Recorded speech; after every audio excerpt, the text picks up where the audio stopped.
How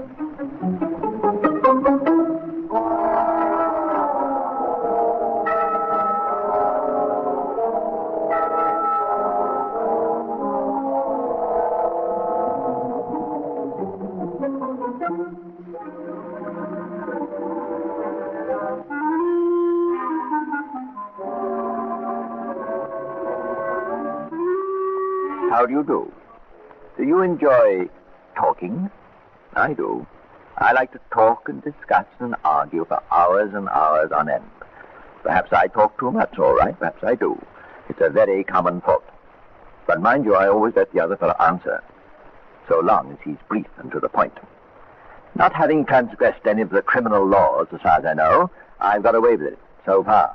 But if I were a criminal, aha, now that would be a very different cup of tea, or pair of shoes, or kettle of fish, whichever simile you prefer. Criminals have to be very, very careful not to go on too long. After studying many cases, I've come to the conclusion that criminals seldom help and more often harm themselves by saying more than they need to. Therefore, to all would-be criminals, my advice is, keep your trap shut. In proof of which, I'm going to tell you the story of a man whose life was in the balance. You'll hear which way it tipped by speaking just 3 words too many. Only 3 words. And I know people who use thousands and thousands of words too many, and they're not even arrested. I expect you know a lot of the same kind. But in the case of Frederick Stewart, the man in question, 3 words made the difference between freedom and... Let us go back a few years to one evening in February.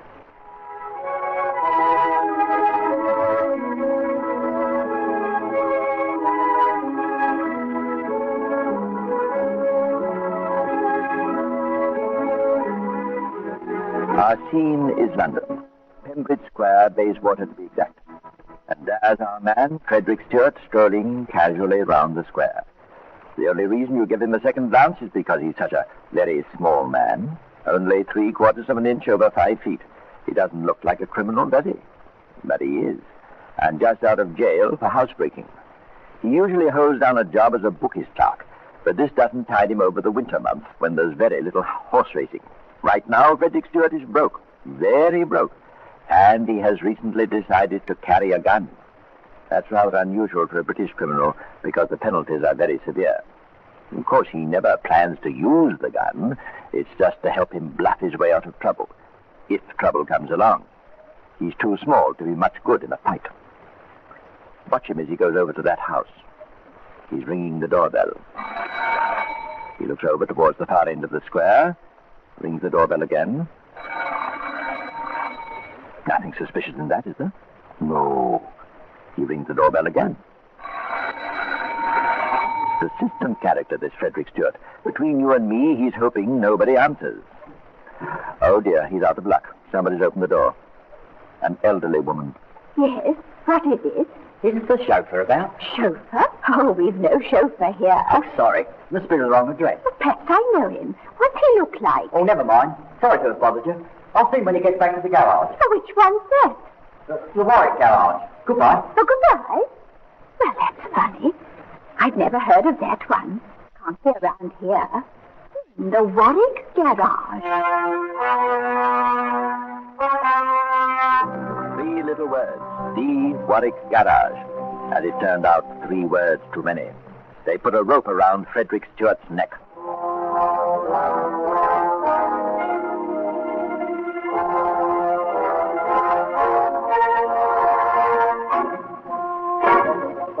Keep your eye on him. He's going on up the square. Looks back. Yes, the old lady's gone in and closed the door. He has that same quick look around as before. Nothing furtive, nothing would give him away. Just a glance to see that nobody has particularly got his eye on him. And there he goes into that block of flats. You know what his game is now, don't you? It's obvious. Scotland Yard call what Stewart is doing, sounding the drum. He rings a doorbell. If it's answered, he'll ask for some imaginary person. And being told that nobody of that name lives there, he'll say something about being given the wrong address, apologize, and go on his way. What he's looking for is a house or a flat where no amount of knocking or ringing brings an answer. He can be pretty sure then the place is empty, so he breaks in. That is exactly what he's doing to one of those flats at this very moment. He's sounded the drum, Everything seems to be all right from his point of view. He gets no response. And he's picked an easy flat to break into. The door has a glass panel set in the top half. A quick jab with the butt of his gun. He reaches through, carefully avoiding the jagged edges of the broken glass. Turns the latch. Is it bolted or on the chain? No, it opens easily enough. He's inside. Now he puts the door on the chain. That'll hold long enough to let him get out the back way if he's interrupted. Now he should go to the back door and see that it's unlocked. He should, but he doesn't. Just as once he's forgotten, unluckily. Unluckily because Mr. Webb, the owner of the flat, is on his way back. With him are his 18-year-old son, Clifford, and a friend, Mr. Frank Sweeney.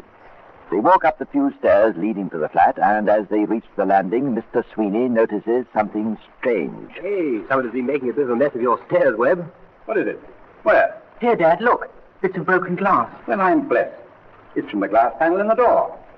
See, it's broken. Now, how did that happen? Your mother must have come home before us. That's why the whole light's on. The door slammed when she came in, and the glass cracked and fell out. I wish you'd have that beastly frosted stuff taken out. It's so old-fashioned and dangerous, too. I'll think about it. Here, Frank, hold this parcel a minute while I unlock.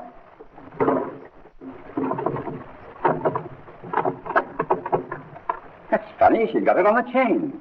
Doesn't usually do that. Kitty, let us in there, will you? Oh, here she comes. I can see her shadow through the glass. It's not. That's a man. He must have broken in. Cliff, run for the police. Quick. Right. You'll find one down on Portobello Road. I know. Frank, go with Cliff. If you can't find a copper there, try the other corner. What about you? I'm going into the flat to get that man. How? Same way he did. Reach through the glass.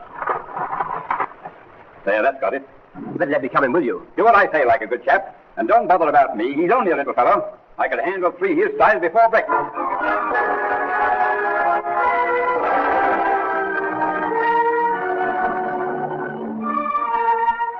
So Mr. Sweeney, much against his will, follows Cliff down the road. Meanwhile, Stewart should have had plenty of time to get out by the back door. What's stopping him? Remember?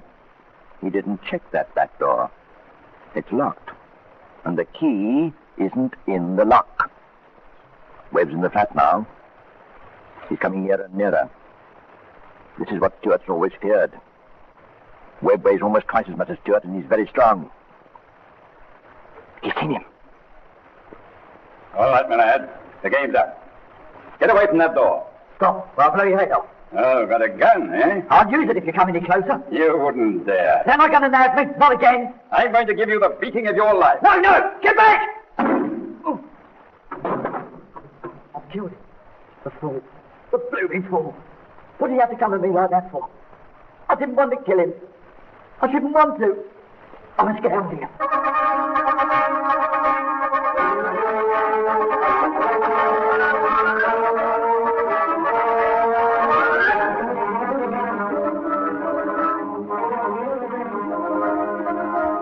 Horrified at what he's done, Stewart rushes out of the flat in the grip of panic.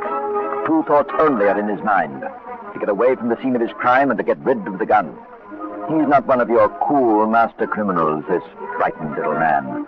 He runs as though the devil was after him, and in his flight flings the gun over the wall into a garden as he passes, and hurries into the darkness of a London night. Mr. Webb never regained consciousness. He'd been shot just above the left eye, and although he was rushed to hospital, he died the next morning. Murder had been committed. Chief Inspector Horval of Scotland Yard was put in charge of the case. He and his staff went to the scene of the crime and made a careful, detailed investigation. Horval questioned young Clifford Webb. Then the only thing the thief got away with is that gold bracelet. And that's all, Inspector.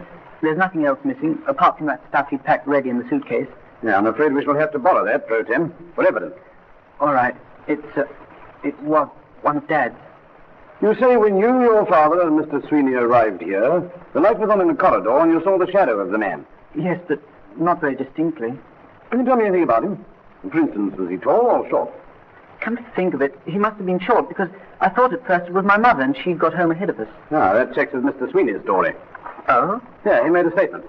Here, wait a moment, I've got it here. Mr. Webb was looking through the crack of the door.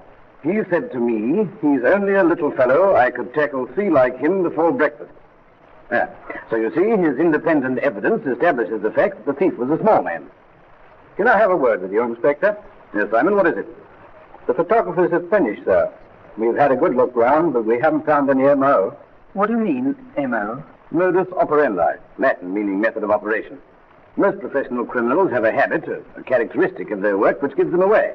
Their way of handling a jemmy or picking a lock. We'll call it a trademark, if you like. So what Sergeant Simon means is that there's no evidence here that checks up with any of our records. That's going to make it a bit more difficult. Possibly. But there are several other ways we can start to work to catch him. Well, we know he's a professional. The way he went to work makes that obvious. Oh, Simon. Yes, sir? See if anyone was sounding the drum in this neighborhood yesterday afternoon. Yes, sir. Digby? Yes, sir. Find out if anybody saw a small man, a stranger to the neighborhood, coming out of these flats about the time of the murder. Right away, sir. Clarkson. Yes, sir. Get back to headquarters and go through the files for records of housebreakers. There may be anyone from any part of the country. Broadcast this description. I want a small man, professional criminal, suspected of carrying a gun. Anything else? Yes, an expert shot, sir. Oh? We only found 1 cartridge. Mr. Webb must have been a moving target, and yet the murderer only fired once and got him right in the head. Yeah, give me that cartridge case. 32 caliber automatic. And the only one found? The only one, sir. Good. Then when you go through the records, keep an eye open for someone who's either been a soldier or known to be a good shot. A sharpshooter at the fair or music hall or something like that. I understand. For 2 days, Scotland Yard worked ceaselessly on the 3 leads outlined by Chief Inspector Hobel. First, to find if anybody had been sounding the drum in the neighborhood or thereabouts. It didn't take him long to find the old lady who had answered the door when Stewart made his first try in Pembridge Square. Yes, now that you come to mention it, there was a man came to the door. Yesterday, late afternoon it was. Can you remember what he looked like? Oh, I didn't pay much attention. You know how it is. But he was a little man. Think you'd recognize him again if you saw him? Oh, no. I only remember him because of something he said. What was that? Well, he said he came from the Warwick garage. And there's no Warwick garage in these parts, as I should know. Lived here for 20 years, I have. Not much of a description, but confirmation of the fact that the man Scotland Yard is looking for is a little fellow. That's a help to Sergeant Clarkson at headquarters, who's combing through the records of known housebreakers and checking on their movements. But it was Sergeant Digby who found the first piece of material evidence.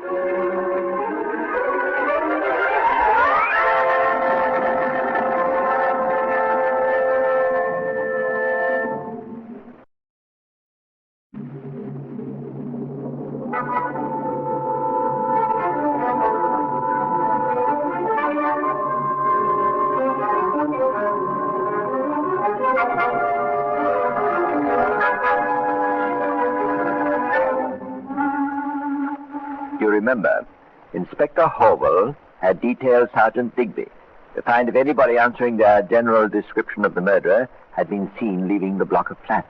Come in. Good morning, Inspector. Ah, it's you, Digby. Morning. What have you got there? I think it's the guy that did the job, sir. Oh, good for you. I found a man who was going past that block of flats with his girlfriend just about the time of the murder.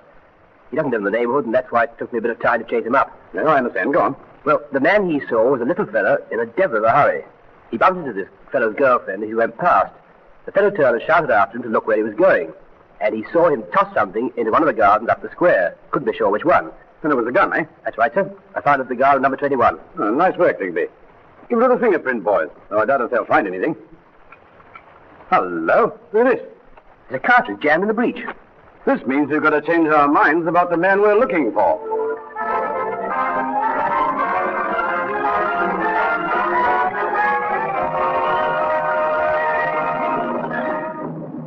The murder weapon had been recovered. The gun that Stewart flung away as he rushed from the scene of the crime. A cartridge has been found jammed in the breech. And Chief Inspector Howell says he has to change his mind about the man he's looking for. Why? One bullet killed Mr. Webb. The point is, Digby, that up to now we've been searching the records for a man who was a crack shot. Now we can forget that. Yes, I see what you mean, sir. It was just lucky he got his man the first bang. Exactly. For all we know now, he may have intended emptying the whole magazine into Webb. But the gun jammed. The inspector called for Sergeant Clarkson, who had been going through the record files, and told him of this new development. Well, that's what it amounts to, Clarkson. We've got the idea that the man we want is the dead shot. Now, how many suspects have we who fit into the picture? Four, sir. Tony Lesser, Warren Haste, James Cole, and Frederick Stewart, alias Frederick Robinson. Right. Give me the papers on Cole and Stewart. Here you are, sir. Now, you take Lesser and Haste. Here's the report on the case, up to date. We'll go over them together, line by line. Very good, sir. Now, it doesn't matter how trivial the connection. If you find anything, tell me. For the best part of an hour, the inspector and Clarkson checked and cross-checked every aspect of the case with the known characteristics of the four suspects. Then, once again, luck turns against Frederick Stewart.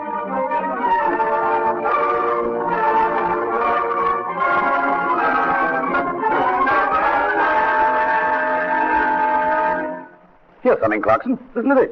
Yes, sir. It's in Stewart's file. Nearest relatives, uncle and aunt, living on Warwick Road.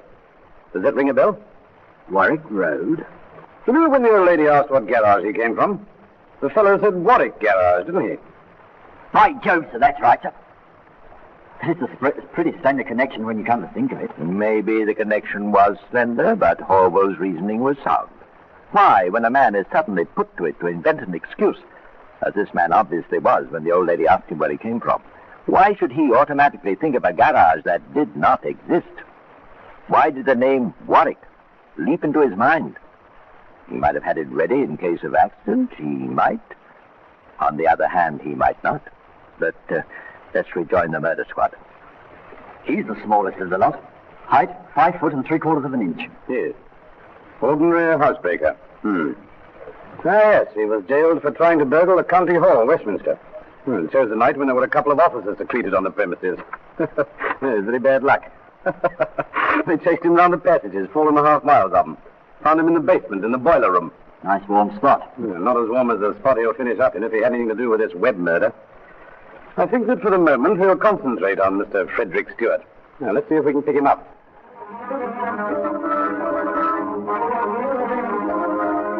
But it was not as easy as that. They found his landlady. No, he's left. Well, to tell you the truth, I threw him out. Why? Hasn't paid his rent, that's why. Where's he gone? I don't know. And what's more, I don't care.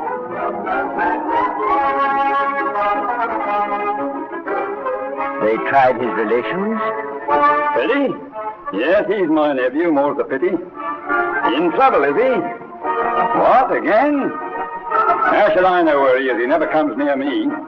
And a good job, too.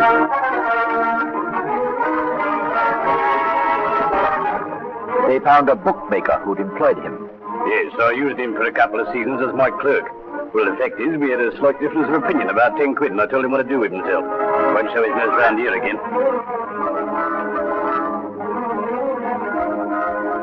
They found a friend. What do you think? What do you think I am? A narc? If you want him, find yourself. Besides, just because I was a friend of his once doesn't mean I am now. And so it goes. Setback after setback. But still, the patient men at Scotland Yard keep on working. Suddenly, there came an unexpected development.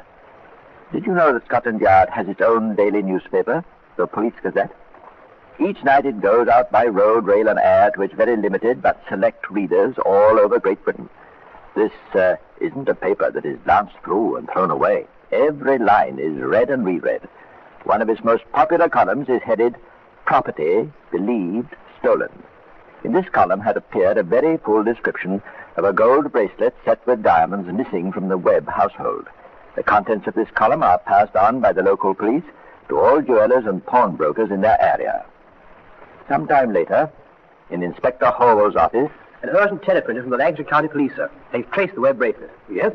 A Bolton pawnbroker reported it. Well, could he describe the fellow who put it in? Yes, sir. 25 to 30, 5'10" at least, scar on left cheek. That's certainly not Stewart. Yeah, but it could be Tony Lesser. Send out an all-station message to bring him in. finding Tony Lesser was no trouble at all. Wasn't even hiding. It so happened that he had nothing on his conscience, except the bracelet. Where did you get it, Tony? Oh, I found it. You found it. Well, all I can tell you is that somebody who handled that particular bracelet is going for the 8 o'clock walk one cold morning. Well, right. Oh, that's different. Well, I thought you'd think so. Did Stewart give it me? Nice price, too. Oh, where did you find Stewart? Oh, usual place. Where's that? Dog track. Thank you, Tony. So Scotland Yard has learned that Stewart likes to go to the dog races. A slender clue, you might think. Oh, no. That's one of the secrets of Scotland Yard. They know a man may break any or all of the 10 Commandments, but break his habit of life he will not. If he's a lover of nightlife, it's in the dance halls and nightclubs that you'll find him. The scholar will be found in the libraries and bookstores. So to find Frederick Stewart, Scotland Yard goes to the dance. First, Southend. No luck. Next, White City. No luck. Wembley. No luck. Haringey. No luck. Days later, back to Southend.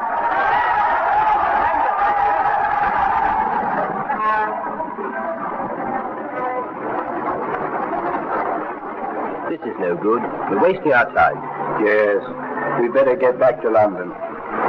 Might be worthwhile having one more look in the bar at the Crown Hotel. Seems to be the place where most of the dog experts hang out.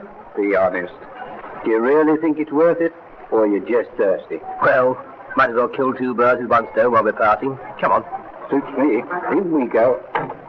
Oh, I'm so sorry. Sorry, I spilled your drink. Oh, that's quite all right, my fault. Oh, no. I was standing in the way of the door. Forget it. Well, have another one with me. Hi, this is him. You're Stewart. I don't know what you're talking about. Robinson's my name. That's right.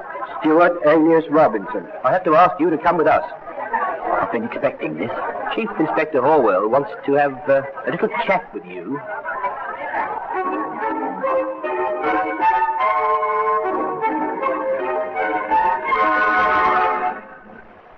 So Stewart, unlucky again, was driven back to London for his little chat with the inspector. Of course, he had a story all cooked up. He admitted that he'd been in the flat at Pembridge Square and made a statement regarding what he called the accident. I had the gun in my hand. I was working on the back door trying to get out. I knew he was coming up behind me, but I didn't know he was so close. I got a wallop on the back of my head. As I fell, I heard a bang. I must have been knocked out. When I came to, I was on the stairs outside the flat.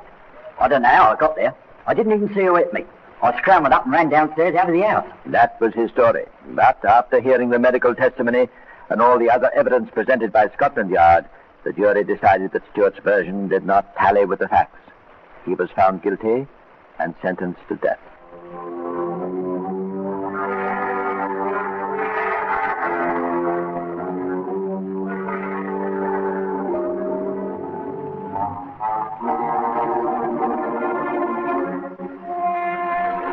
There's an interesting footnote to this story. At the time Stewart was condemned, the English derby was only 3 weeks off. He asked his jailers for a copy of Ruff's Guide to the Turf and for all the sporting papers so that he could study form. But a few days later, the governor of the prison came to his cell. I have to inform you that the date has been fixed. Yes, sir? When, sir? June 6th. But that's Derby Day. Can't they give me one more day? I'm afraid not. And so the day and the moment arrived. Some hours later, after Stewart had paid the supreme penalty, Chief Inspector Horwell and Digby, who happened to be in his office at the time, heard the results of the derby. Well, I'm blessed. Here's a coincidence, Digby. What is it, sir? Practically the last words that Frederick Stewart said as they took him along the passage was, "Have a few shillings on Felsted today." And it won? Indeed it did. At 33 to 1.